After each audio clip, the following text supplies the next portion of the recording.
Okay, so we're going to go ahead and get started since it's already noon. So everybody knows me, I'm MJ. For those who don't, I'm MJ.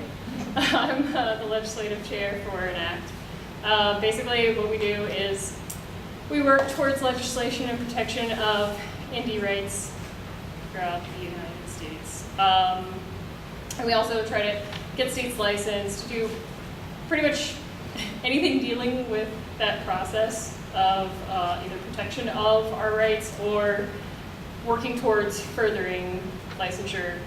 That's us. So basically next Friday we're going to be having a little event where we're emailing all of the states, all of their state associations, in order to find out updates for the State of the States event that we're having next quarter, which I will be presenting for everyone. So it's kind of like a mass email project where we'll already have a preformed email. We just need you to attend to that. I mean, we would want you to attend to that. Obviously, you can or not. But if you do help us with that and you're here, that automatically gives you access to be an ENACT member for the rest of the year.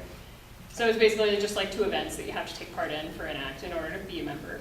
And that's really nice because come time for DC Fly, we're trying to work out some things to where that'll help us out being members of ENACT going forward. Are you guys familiar with DC Fly at all? Mm-hmm. Okay, older people, yes. Okay, no. DC Fly, it's the federal legislation initiative. So we go and we lobby Congress basically in order to further indie medicine and everything else. Usually we have like a few asks per year, and we'll get like a whole weekend session where we're briefed on everything, kind of like practice our intro talks with legislators and their aides. And then Monday we're on Capitol Hill. We're walking around, we've got a schedule. It's really fun, actually. Dr. Bishop was there, hence why she is perfect to give this speech for you guys.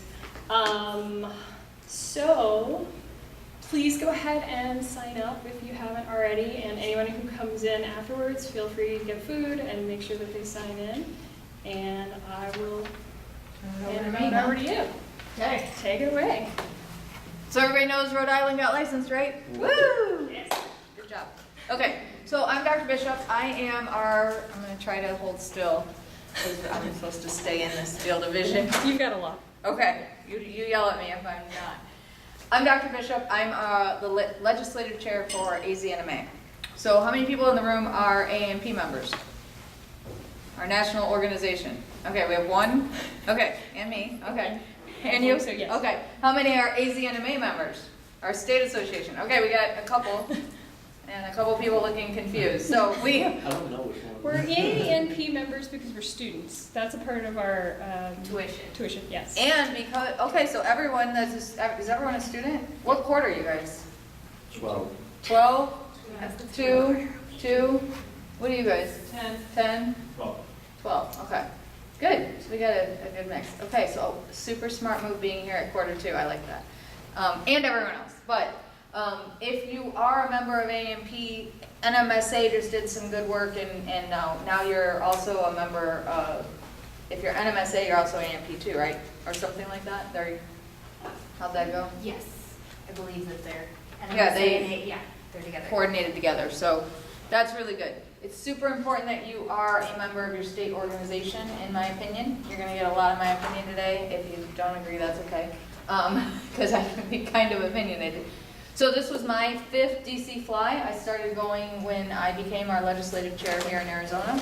I did not ever plan on doing that. I never attended DC Fly as a student, and I was not a part of ENACT, which is really horrible. I have no idea why that just passed me by. Instead, I was one of the founders of Naturalpreneurs, the business group on campus. So I kind of went in that direction during school, and then somehow got extremely legislatively active once I was out of school. So that's my little story. The way it came to be was when I graduated, I partnered with a lot of the area high schools to do sports med and things like that. And so I had gone to the high schools to do talks about just concussions or any kind of sports safety type things. And what happened is a lot of them sent their athletes to me for their sports physicals. So I'm doing all these sports physicals, and one day we're out with some of our colleagues, And my business partner said, oh yeah, we're doing all these sports physicals, and somebody said, well, you know, you're not allowed to do those because you're a naturopathic doctor. And I was like, what? So I went on the AIA website, and sure enough, I found out that we couldn't do sports physicals. And I didn't like that, because I don't like being told that I can't do something, especially when the state of Arizona recognizes us as physicians who can do sports physicals. And so I happened to look on the AIA board, and one of our docs was on the board. His name was Dr. Mark Strom. He was on the AIA board, so I called him, and I had a really hours long of conversation with him to find out kind of where we were in this process, and found out that the AIA would not allow us to do sports physicals. So they had been working on this for years and years, so we eventually got the sports physicals through, and now we can do them. And I felt like Mark should have been the guy standing in front of them when they made that decision, but I actually got to be before the AIA board when that happened, which was kind of exciting. And so now that's something that opened doors for all of us, but they also put in state statute that we can't clear kids from concussions. And so that's one of our legislative things this year, because I just really don't like to be told we can't do something because of the initials behind our name. But anybody have any pressing things or things you really thought, I hope she talks about this today, I'm giving up my lunch hour, I really want to hear this. But if you do, tell me now so that I make sure I cover it. So, like, I want to go practice back in New York now. I'm involved with NYMP and stuff like that, but like, I feel like being so disconnected by distance, what is it that I can do? Perfect, while I'm great here? question. You know Rob in New York? What's the last name? Yeah, starts with I a K. know, like, Peter Bongiorno and the other crews. I've been to NYMP. Okay, but, good. yeah. Good, okay, so yeah, we'll talk about that. Anybody else have anything pressing? I don't know how you do it all. Oh dear Lord, I have no idea. You have very successful practices and you see patients every day of the week and you do all this legislative stuff, so if you get it all, tell us how you do everything. That I don't know, and if I stop to think about it, sometimes I'm like, wow, there doesn't seem like there would be enough time in the day. But busy people get stuff done, so you just gotta, like, just jump in and do it. So a little bit about my life, I do have 4 teenagers now, they're all 4 teenagers, so that's a little bit crazy in and of itself. We just started our 3rd clinic. I have 2 residents right now, and next year I am blessed enough to be able to open that up to 4, so we'll have 4 more residents coming on. What else about me? I see about 12 to 18 patients a day still, which I'm trying to get that down. But the most I saw in a day was 31 patients in a day, and that's when I was like, oh, I need help. So that's kind of where I'm at with my practices. And then, like I said, I've been the legislative chair for the past 6 years, or 5 or 6 years, and I'm on the House of Delegates through the AAMP for Arizona as well. And I was Vice Speaker of the House. I'm giving that up in December, though. Okay, any other questions besides those 2? Those are great, we'll cover them. And I have to stay over here. For some reason I'm wandering. Okay, number 1, I do this little blurb, like the top 10 things for docs to do to be involved legislatively with the profession. Number 1 thing is join your state association. So if you're from New York, you want to practice in New York, join New York's association. Okay, that's really, really important that as students, most of them offer like free or really, really reduced rates for those. If you're not an AZNMA member, you can go to AZNMA.org and sign up as a student member there for Arizona. Number 2, if I talk too fast, let me know. No. Know who your legislators are. So do you guys pretty much know who your state legislators are? You're from New York, where are you from? Originally from California, but I've been here for a while. And you're going to practice here or there? I'm Not sure. deciding between the 2. Okay, how about you? Minnesota. Minnesota, okay, good. You know somewhere. Sam, you're here Yeah, I'm here. and staying here? Yeah. Okay, where are you? Virginia. Virginia, okay. I know some of our Virginia docs too. Are you going there to practice? Sorry? Are you practicing there or here? Like over there. There, okay. And how about you? Where are you from? Utah, Oh, okay. And you're gonna practice where? likely Utah or New York. Okay, good. Utah or New York, that's interesting. Okay. My wife's from New York. Oh, okay, okay. So know your legislators. So in Arizona, if you don't know how to find that, you can go to www.azleg.gov. So azleg.gov. And then you can do a find your legislator, and you put in your home address. And it'll tell you what district you're in, and then you can look up who your representative and Senate rep, both of those are. Make sense?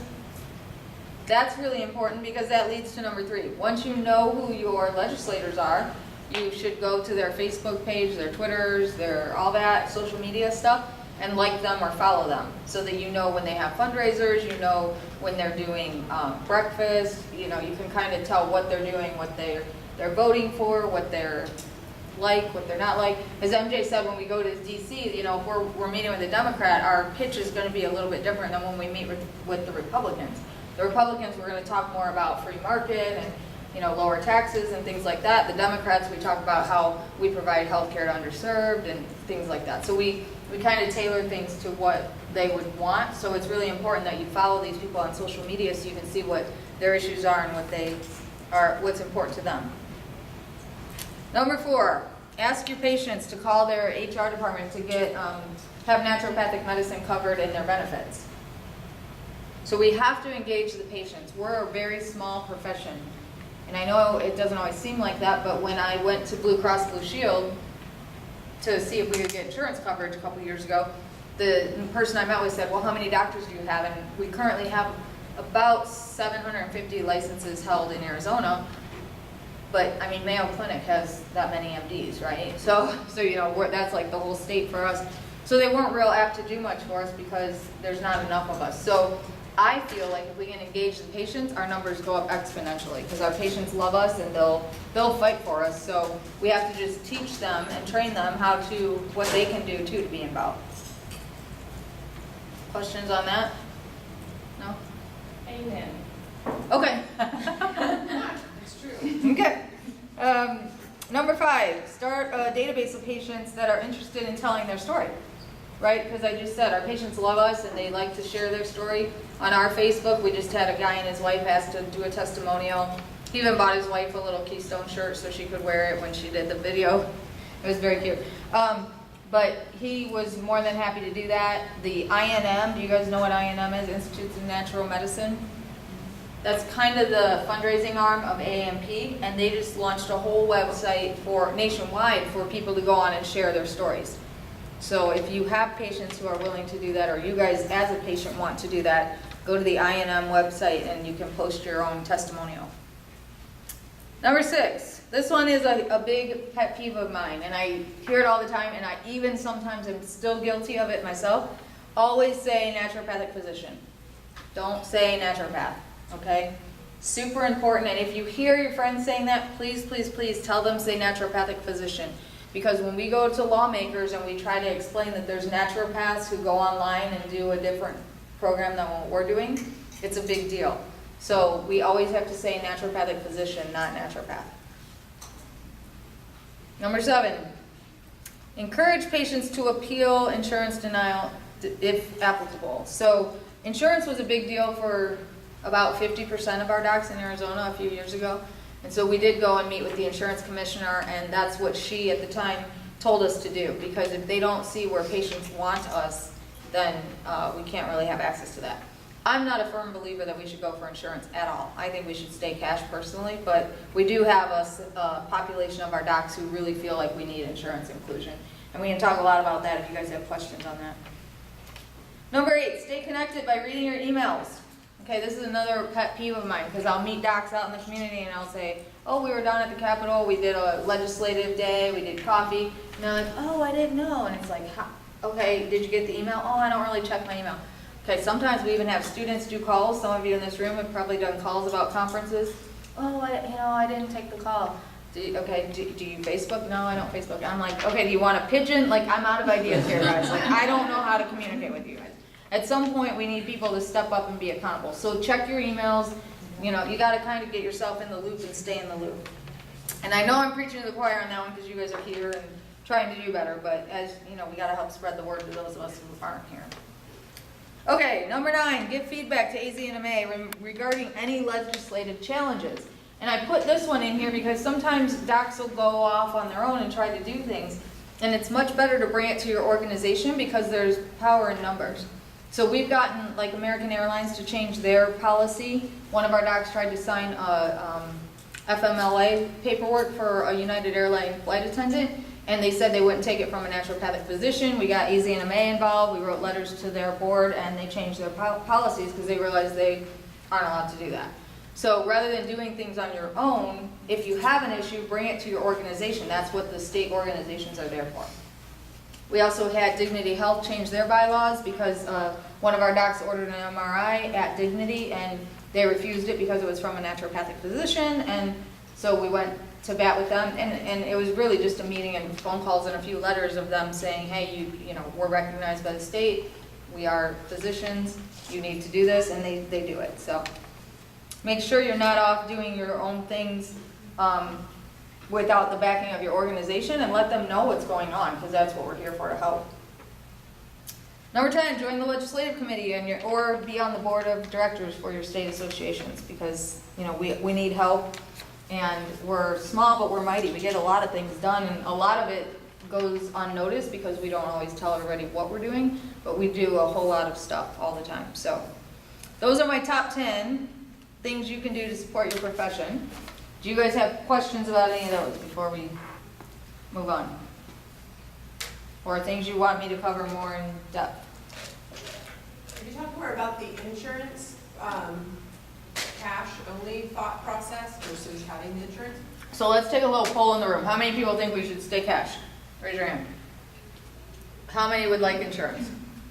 You don't have to use the insurance if it's accepted though, correct? You can still just say, I want you to pay cash, right? Right. You mean like if we all had the option for insurance, you could opt out of it? And how many have no clue? I saw a few people that did not raise their hand. Okay. I don't know, like what the, I mean, I guess I know the benefit of having just cash only, but why would having insurance be bad? Okay. So, I have sat in meetings all day long around this exact issue, and it's pretty eye-opening. So when you're either in one camp or the other, and people get pretty strongly opinionated about it. The reason I think we should stay cash is because if you look at the current medical system, like when I go and have lunch with MDs and DOs, one of the first things they always say to me is, how do you stay cash? I want out of the system. And I'm like, don't sign the contract. Like, it's really not that hard. But they're so ingrained in the system that they can't get out.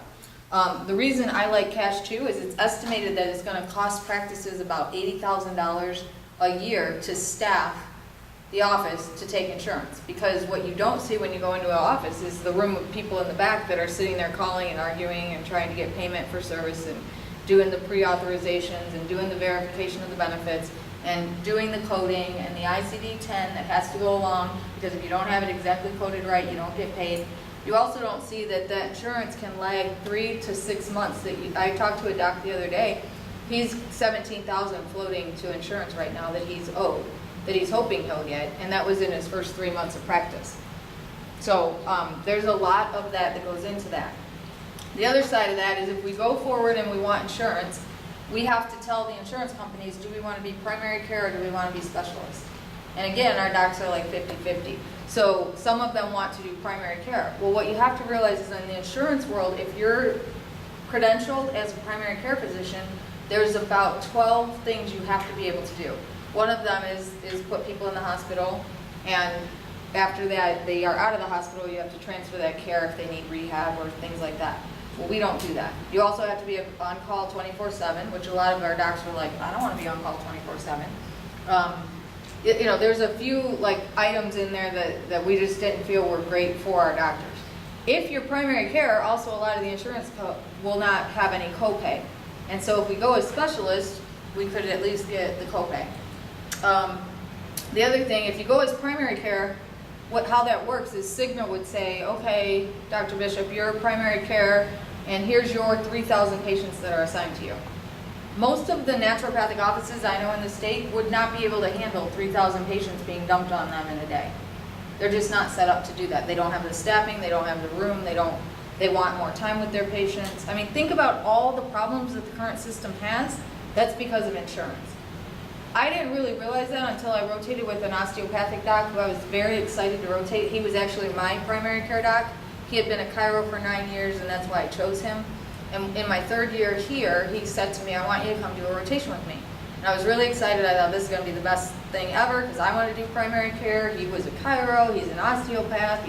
He thinks like me. It was the worst rotation I've ever had. Because here's what happened. They'd line everything. You know, there was like 4 rooms on this side of his hallway and 4 rooms on the other. And the MAs would put them all in and do the vitals. And we'd walk in the room and he would pull the tray. And this is a nice guy. I like the guy. Pull the tray out of the foot thing of the bed. Patients are sitting over there. He'd plop his computer on the little foot tray, frantically try to find who the patient was. I'm standing behind him looking at the people like, hey, nice day today. Like he didn't even really have time to talk to them. He's trying to figure out who they are, what meds they're on. And okay, how's your blood? Do you need a refill on your blood pressure medicine? Okay, no? Okay, oh, you do? Okay, let me send that over. And then they'd go, how are you feeling? Well, I've been getting headaches, doc. Okay, well, we'll get you to the neurologist. So he's frantically trying to get a referral sent to the neurologist. He'd close his computer and we'd go off to the next one. And it happened all day. If you had a headache, you were at the neurologist. If your stomach was hurting, you were at the gastroid. One guy had gross hematuria in a catheter, and he was like, okay, well, you're off to the urologist. And I walked out in the hall and I said, he had gross hematuria in his bag. Like, you're going to just, and I just heard your MA saying he's not getting into a urologist for 3 weeks. And he's like, well, that's what we have to do. So finally, I kind of sat him down and I said, explain to me why we're doing nothing except sending to specialists and prescribing medication. And he said, that's because insurance dictates that. So if I credential with insurance as a primary care physician and their thyroid, the TSH is off, the insurance could say that's endocrinology. So even though I feel like I can give them some nature thyroid or level or whatever I want to do and manage the patient, insurance says, no, that's an endocrinology case, off to endo they go. Does that make sense to everybody? It's not really conducive to how we practice, our philosophy, what we want to do, or any of that, in my opinion. That's the bad side. We have docs who do it and do it successfully, and they tell me that they have not had to change the way they practice. I haven't gone to sit with their offices, so I don't know how they do it, but I am 100% not a fan, and most of the docs that I meet with say, how do you get out of the MDs? So to me, it's kind of a sinking ship, and you know, here we are in our little rowboat going, wait for me, we got to get on, and I'm like, I don't know. I don't know that we really know what we're asking for when we say we want to be credentialed. Other questions or thoughts on that? Robin, did that answer the question, kind of? Mm-hmm. Cash is easy. Everybody pays when they leave. You don't wait 3 to 6 months to get your payment. You don't have to call and fight the insurance company to get the payment. I have patients do super bills, but it's all on the patient. So if you contract with United Healthcare, you can deal with United Healthcare on getting your money back for coming to see me. That does happen. So when patients say, well, nobody takes insurance doesn't cover naturopathic medicine, not entirely true. Cigna, United, Aetna, I've gotten all of them to cover some of my patients. Yes? I don't like to do prolotherapy, but those kind of like,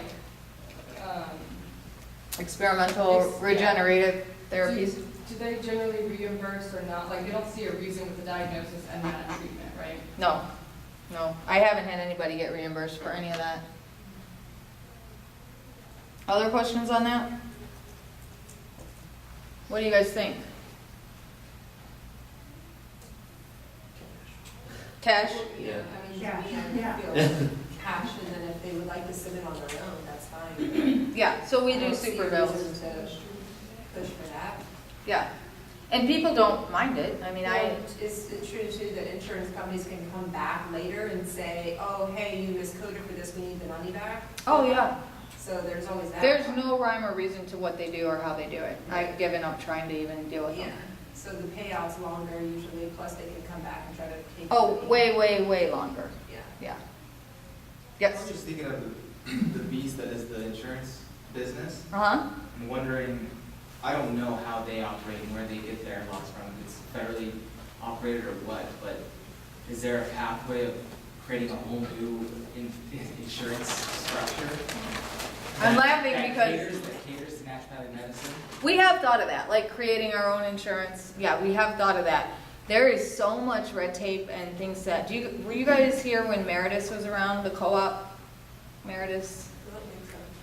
They got a $90 million grant from the federal government, and they were going to operate very differently, and they covered us. They actually did a survey before they moved into the Phoenix area, and they said to patients, what do you guys want from an insurance company? And one thing that came through really strongly was they wanted naturopathic medicine.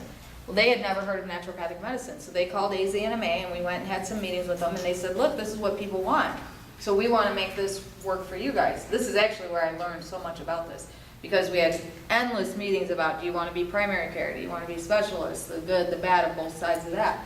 And we went in with them, and they went under within, they didn't even last in the market, I don't even know how long. So, but the other reason I'm laughing is, I don't know if you know, Andy Biggs was our Senate president, and now he took Matt Salmon's seat in Congress. So, does everybody understand that there's state legislators and congressional? Okay, I did not know that till I started working in this. I guess I thought they just went to DC and were here. So we have our state people, and then we have our Congress people. So Andy was our Senate president here in Arizona, and then he took Matt Salmon's seat in DC. So he asked me to be on his healthcare policy team. And he came out and he toured the office about 3 weeks ago. And I asked him that exact question, like, why aren't we regulating the insurance company?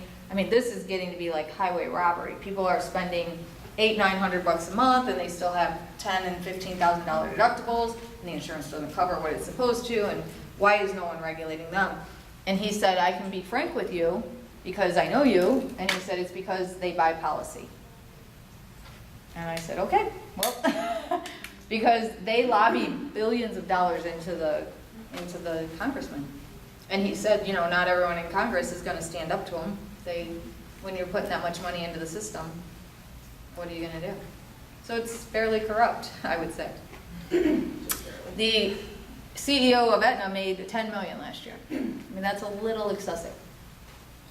And physicians have moved to like the third highest paid people in the medical field. Physicians were always at the top of the list, and now it's the CEOs of insurance companies. So it's kind of not a good thing, in my opinion. Okay, other questions? I should know it's in clinic, but I don't. Does the insurance cover your yearly well visit labs or whatever? How does that work? That's funny. So if you talk about anything besides what they're allowed, what they say is well visit, they won't cover it. So if you're in there and you say, oh, you know what, my back kind of hurt last night, disqualified. They won't cover it. And I know that from working with that other doctor, because he would walk in the room before we'd go in and he goes, this is your annual well visit. You cannot say that anything else is happening. And I was like, okay, this is the dumbest thing ever. So as far as when I would do it, I don't remember, I didn't really deal with insurance all that much. I kind of played around with it just because the legislative chair people would ask me all the time, and so I wanted some hands-on experience with it. I don't remember if they cover, when we were in school we learned that it was then the V code, and now I think like for a PAP it's the ZOO.00 or whatever, that those were really well covered. They were never covered when we would bill for them.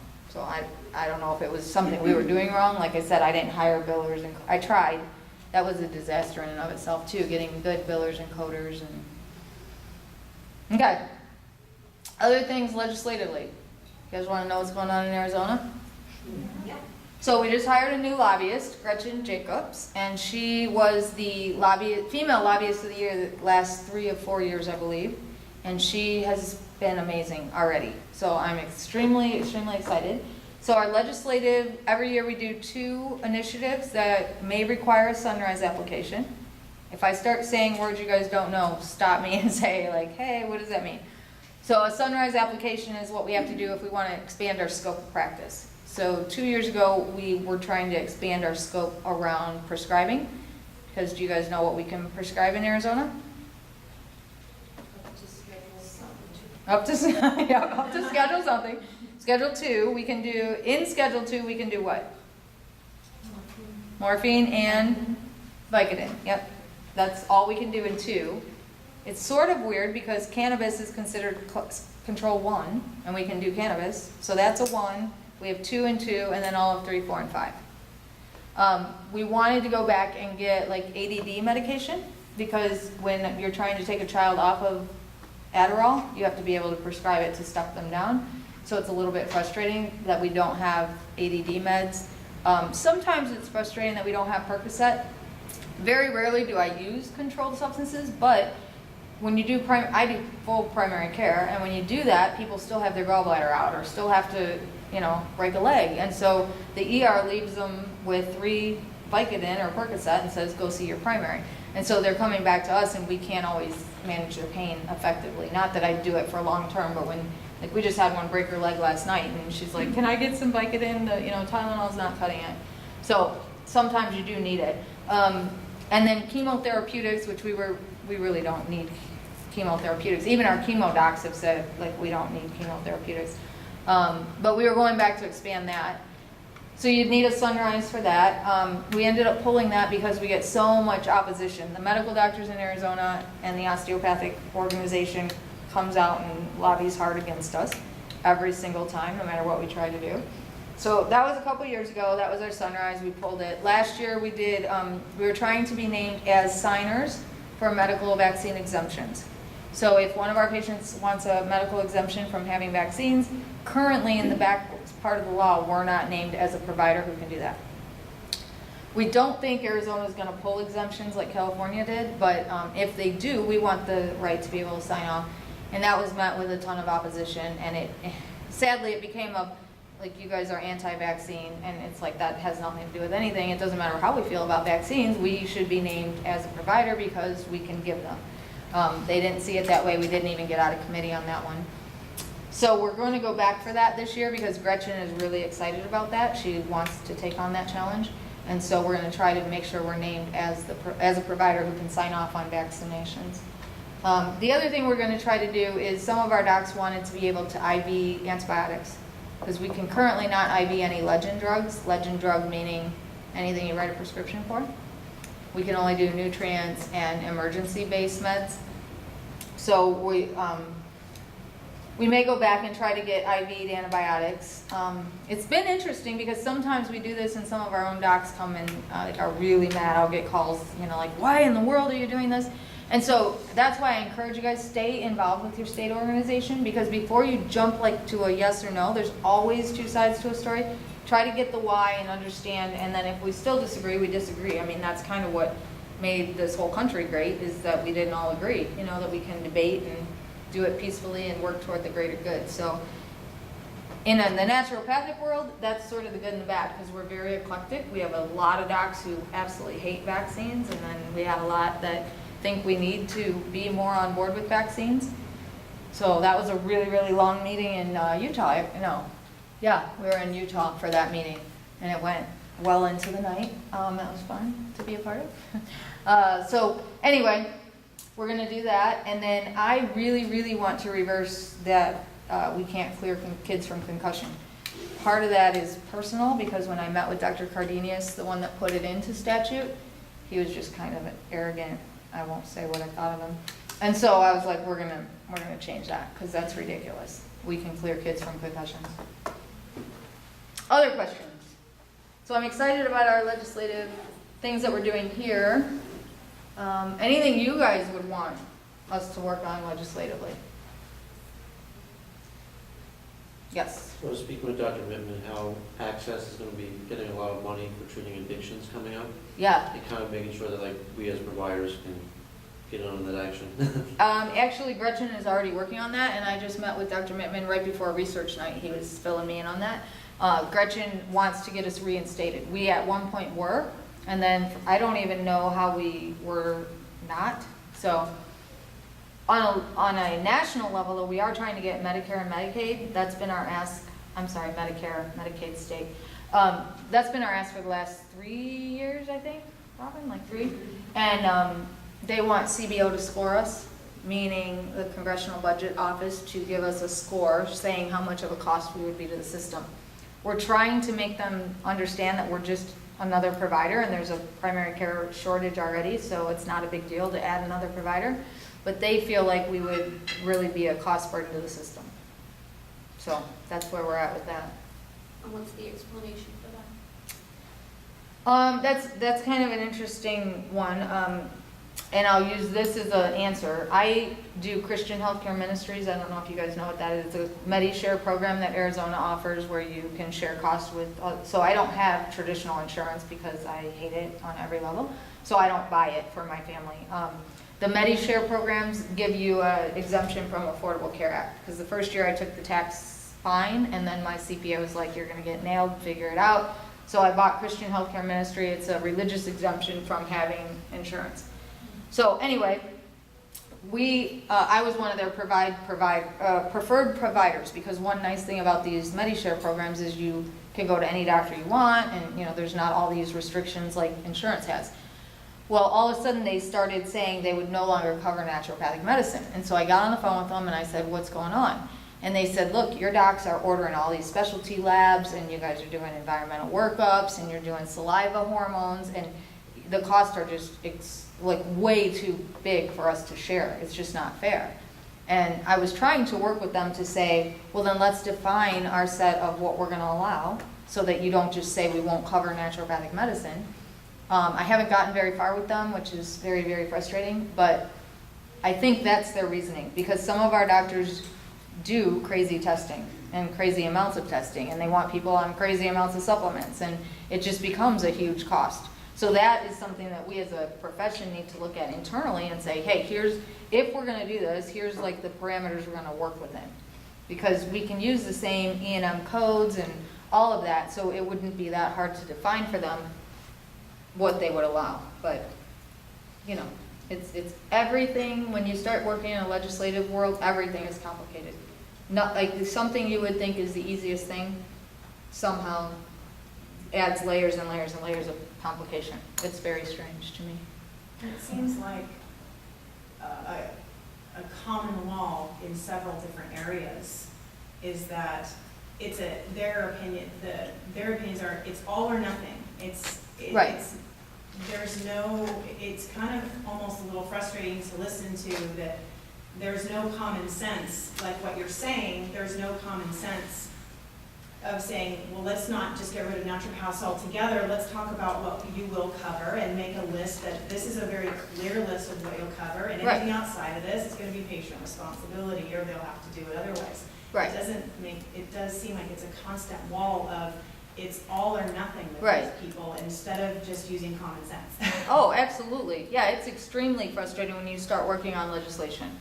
But we have to just keep pushing forward. When you go to DC Fly and you hear some of the stories of people like who came way before me, 30 years ago, who gave up their practices and went and sat there every single day knocking on people's doors and just sitting there and educating them about our medicine all alone. I mean, it still gives me chills, like to think about where this profession was and how it almost completely went away and how far we've gotten. And so that's why I feel like every single one of us needs to be in the fight. Like, we all need to come together for the greater good. We're not all going to agree. That's the beauty of our profession is, we have, pure nature cure people over here, and then we got people like me that are kind of, I do prescribe more, and but sometimes I'll get really criticized by the nature cure people, like, why are you're being lazy, you're selling out, blah, blah, blah. And it's like, oh, okay, guys, I appreciate that, because it does kind of bring me back to, okay, I can do this better. But we got to work together. We can't all just criticize each other, or people who are in just aesthetics. We can't criticize those people. We got to stay together and stay strong and unified. I'll give you if you want a fun thing, call like Aetna or Blue Cross, or call the number on the back of the card and just say, do you cover naturopathic medicine? That's always a funny conversation, because they always say no.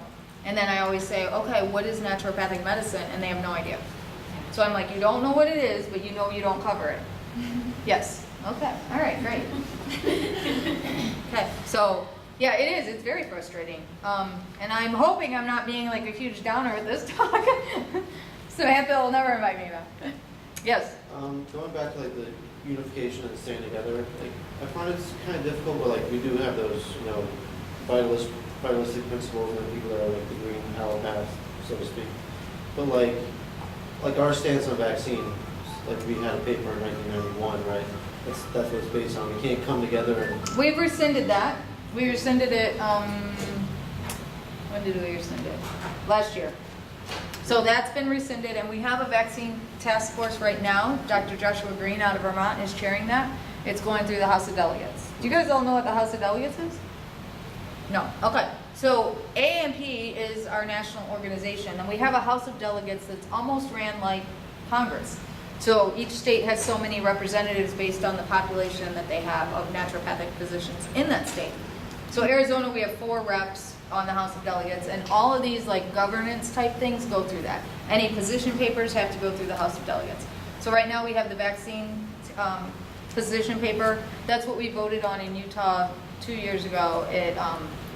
That was a very, very long meeting, and all the states were represented, and we had people who were gung-ho, yes, let's just do vaccines and follow CDC guidelines, and then we had people who were like, absolutely not, that's not who we are, that's not what we're about, and so we couldn't come to a conclusion. So it's really difficult to write a position paper. We have thought about trying to write a position paper for Arizona, because as we're moving forward with this legislation to sign off on exemptions, we need something stating our position. But we're almost finding that, like, why do we really need a position? You know, it's like either, why can we not sign? You don't have to prove if you're for or against. The fear of the legislatures is that we would just rubber stamp everybody. You know, anybody who wanted a medical exemption, we'd figure out a reason and give it to them. So that's why they don't really want to let us sign. But those are the types of things we have to have internal conversations and let everybody know, hey, you know, here's where we're at with this. This is what we need you guys to think about, and still give the doctors the autonomy to practice however they want. I mean, I can never tell you how to do things, but we need everybody to understand like the bigger picture to this and the why. Because in the most recent one, it does say that we will follow the CDC guidelines, but that's kind of, as a physician, we have to do that. But we also have the autonomy to work on a case-by-case basis. So if your child has pandas and we're like, your immune system's down and we don't want to give you any more vaccines, we do have a medical reason to do that. Does that make sense? Okay. So is that one of those things that we can't opt out of in the acknowledgement? I mean, because are we acknowledging that the vaccines that the CDC recommends, or are we acknowledging and saying that we're going to abide by their schedule? Because I know there's some people out there that actually aren't so much opposed to the vaccines, they're opposed to the schedule. Right. Is the problem. So how does that with naturopathic physicians? We just put that we have to follow the CDC guidelines, because as a physician you do. But if you look at the guidelines really carefully, the ACIP, which is one of the like kind of right below the CDC on the vaccine part, says physicians have the autonomy to treat individual patients. So there's little loopholes in that, but Yeah. they don't understand that. So we say, yes, we're going to abide, because we have to follow the CDC guidelines. We have to be held to physician standards. But we can do what we want with each individual patient.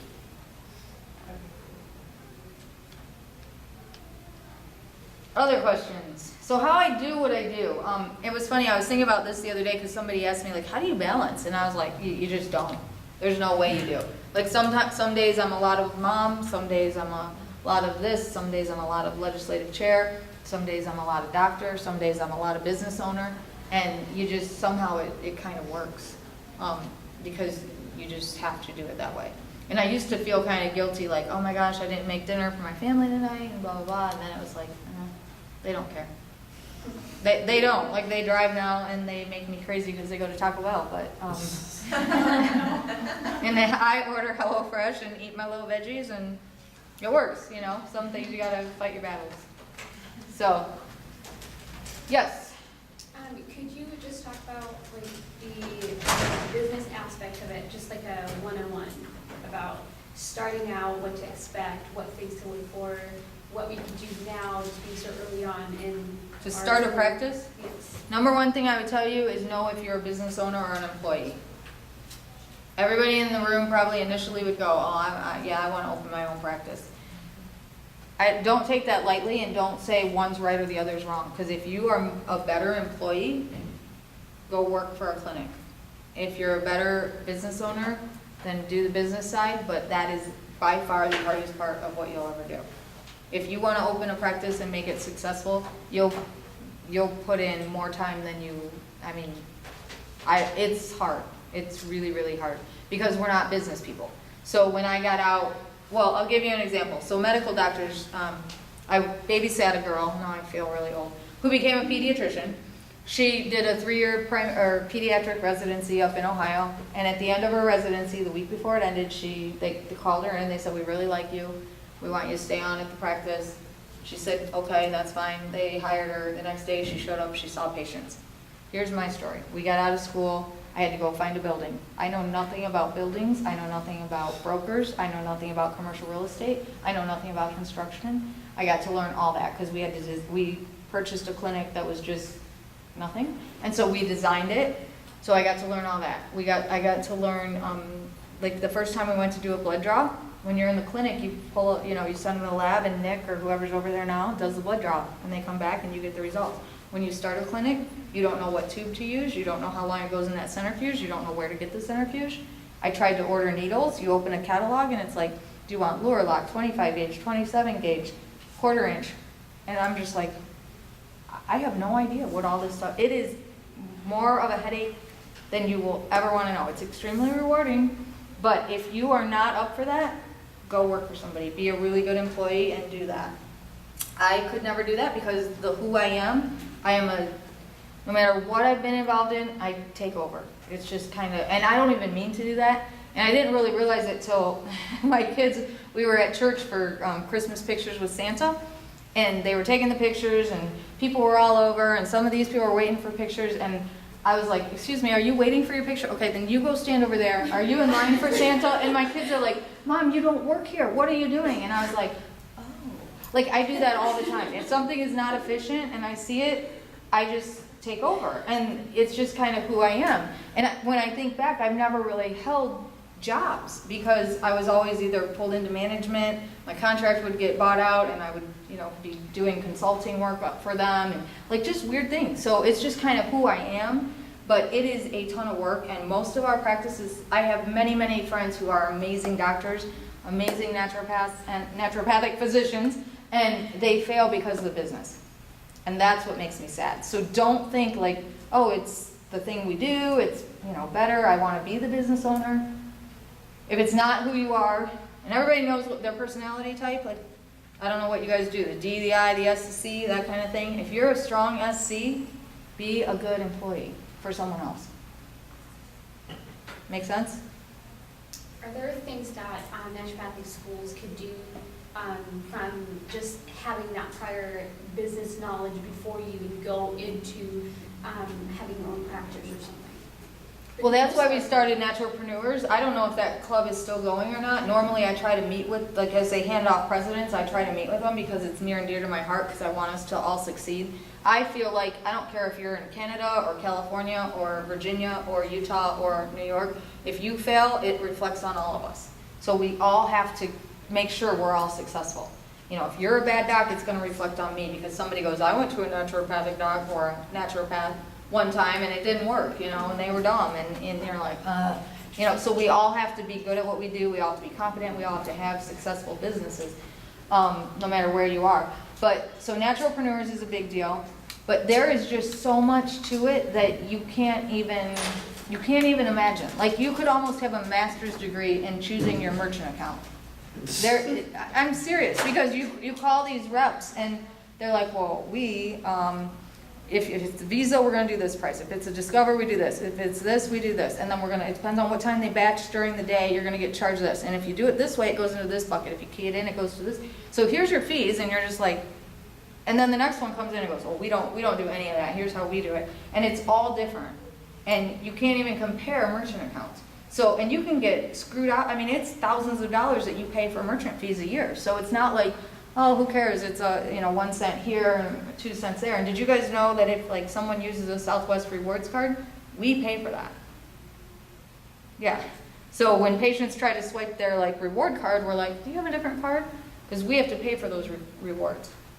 There's like stuff with, I mean, you could name anything: cleaning services, laundry services, OSHA rules, HIPAA compliance, legal things, anything like that, and I can give you probably a list. Like, I could probably fill these whiteboards with stuff you should know about that one thing to run a business. It's insane.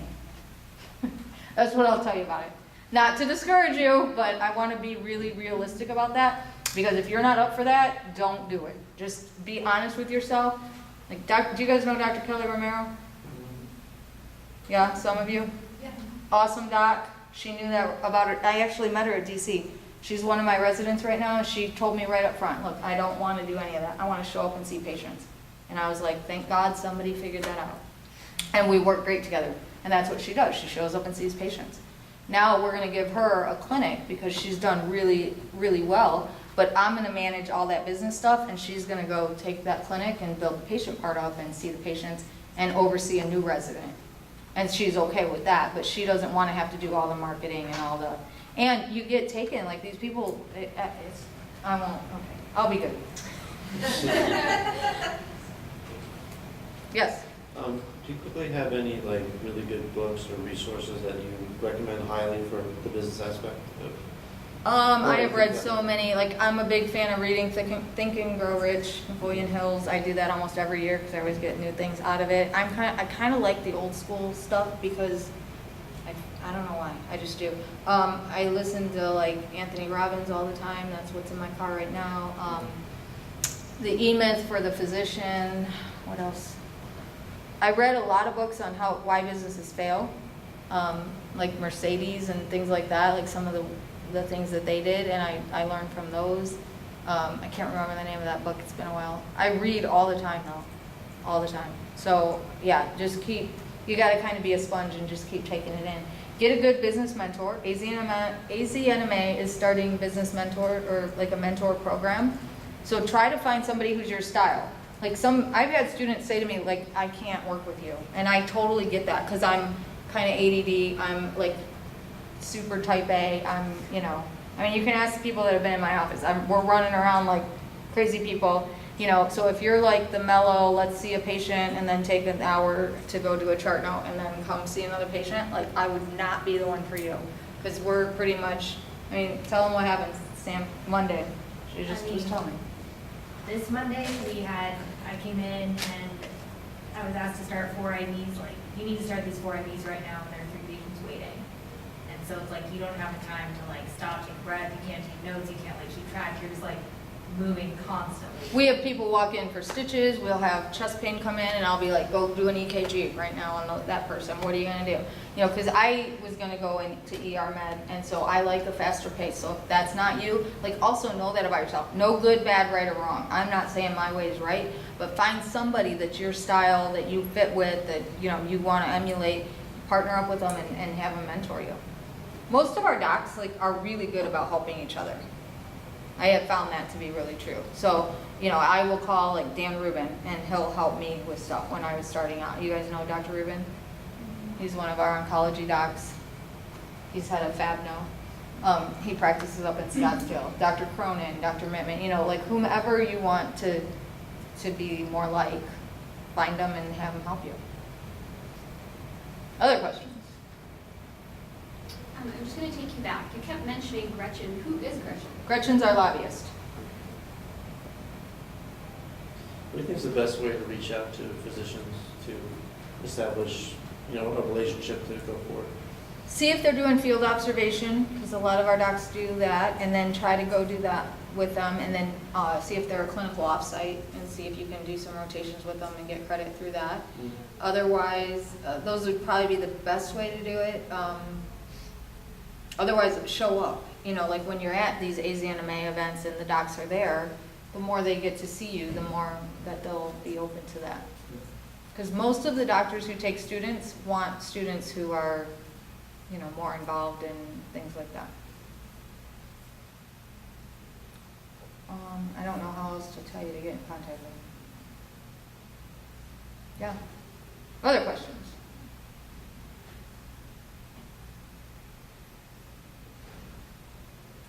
Yes. When the type B personality is slow and mellow person that takes time on the charts, will that ever be beneficial? Well, I definitely think it's beneficial, because there's a certain patient base that I discharge patients who are that, like, they need somebody that's way more involved in their care. My initial business partner was like that. I mean, she would see 2 patients a day, and then I'm running around like seeing 18, and it became like, we're not gonna work together because you're making me crazy sitting over there doing nothing, and I was making her crazy running around. So it seems like you would make a lot more money as the type A because you can handle more patient load. Well, the type, no, because not necessarily, because the type Bs attract people who want their full-on attention like that, and then they charge them a lot more money. So you see less patients, but you charge a higher fee, and you'll attract that type of patient. Because there's patients that I would make crazy too, and that have said, look, you know, like, you're not available enough for me, you know, whatever. And so we just refer them to some of our docs who have more time and do other things. Aren't they more of the type that charge per hour instead of like, it costs this much for an appointment? Yeah. Aren't they those guys? Yeah, so all of it works. They charge per hour. Oh, okay. This much is for an hour, this much for 2 hours, so you can spend the time to still make, like, you're not.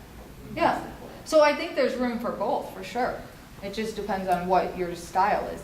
Like, if you told me to go sit at an office and see 2 patients per day, I would not stay there. Like, that's crazy to me.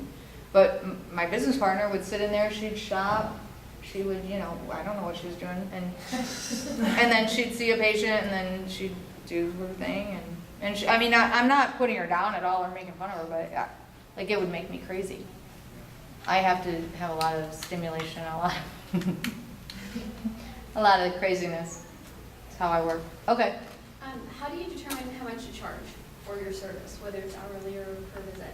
Good question. I would say look at the people around you. So a lot of it depends on demographics, because you're going to charge very differently, you know, if you're in California versus if you're in Minnesota. It's going to be different. So kind of look at, and then you have to go a little bit more hyper-local to that. Like, I serve in my Mesa office, it's Apache Junction, Queen Creek, East Mesa. A lot of families, a lot of LDS families with 8, 9, 10 kids. So I took all of that into consideration when I figured out our business model of what are people going to afford. To me, I would rather charge a lot less and see a lot more people than charge exorbitant amounts and see only a few people. And there's a few reasons for that. One is because then people refer.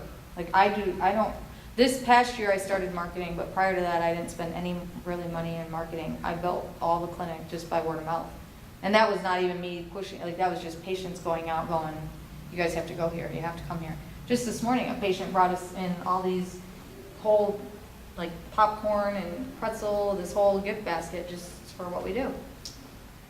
So we don't, like, I'll see posts on Facebook, people are looking for a doctor, and our patients jump in every time. Go to Keystone, go to Keystone. I don't do any of that. Like, I don't even tell them, I don't even ask them to do it, they just do it. So I think that you have to look at who you're going to serve. We just had a doc here that started a nonprofit, which I'm really excited to see what she's going to do with that, because I would love to do a nonprofit. I would like to not charge anyone, but my husband reminds me that I have a lot of debt. So, so I have to charge, but yeah, so that'll be interesting to see what the nonprofits do. Other questions? How long did it take for the business model? Your initial one, like your first one?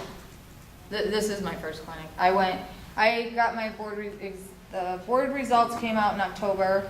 We got the clinic in November, started construction right around Thanksgiving, and got the keys February 1st. And I've been at that same clinic since then.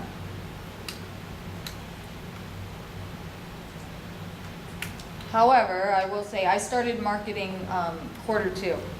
When I was in school, we had something called the Student Ambassador Team, it was SAT, and SCNM had joined like Tempe's chamber, Scottsdale's chamber, all the chambers, and then they sent students out to those chamber events to network with school, and so I started networking Q2, and it definitely paid off, because the day we got the keys, we also had the furniture delivered, and we were building furniture on the floor in sweats, and I had 4 patients show up. And I was like, oh, okay. They had just been waiting for us to get going, and all those people came from networking. So learn how to network effectively when I started, and I do a whole talk on that.